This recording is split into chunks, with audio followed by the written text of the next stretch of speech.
எனக்கு பிரியமானவர்களே, இன்றைக்கு அவரை பார்த்து நீங்க சொல்லுவீர்கள் என்றால், ஆண்டவரே உம்மோடு கூட மேலோட்டமாக வாக்கிட்டாக்கியெல்லாம் இல்லப்பா, உம்மோடு கூட நான் நேரத்தை செலவழிப்பேன், இன்னும் உம்மை நான் அறியணுமே, இன்னும் நம்மை கிட்டி சேரணுமே, உம்மை நான் பார்க்க வேண்டுமே, உம்முடைய காரியங்களை நான் அறிந்து கொள்ள வேண்டுமே, என்னுடைய மனக்கண்களை திறப்பீராங்க, வேதத்தின் ரகசியங்களை அறியும்படி, ஆண்டவரே உம்முடைய அதிசயங்களை நான் அறியும்படி, உம்முடைய முகத்தை நான் பார்க்கும்படி, உம்முடைய பிரசன்னத்தை நான் உணரும்படி, ஆண்டவரே உம்மோடு கூட நான் அமர்ந்திருக்கிறதுக்கு நான் ஆயத்தம் என்று சொல்லி பாருங்கள்.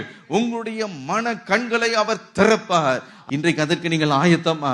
ஒரு அந்நியனாய் உன்னோடு கூட நடக்கிறேன், நான் உன்னோடு கூட எத்தனை முறை நான் பேசி இருக்கிறேன், ஆனா என்னுடைய சத்தத்தை நீ கேட்காதவனை போல அறியாதவனாய் நீ நடந்து கொண்டு இருக்கிறாய். இன்றைக்குள்ள பார்த்து கேட்கிற காரியம் அதுதான். நான் உன்னோடு கூட ஐக்கியம் கொள்ள விரும்புகிறேன். அல்லேலூயா.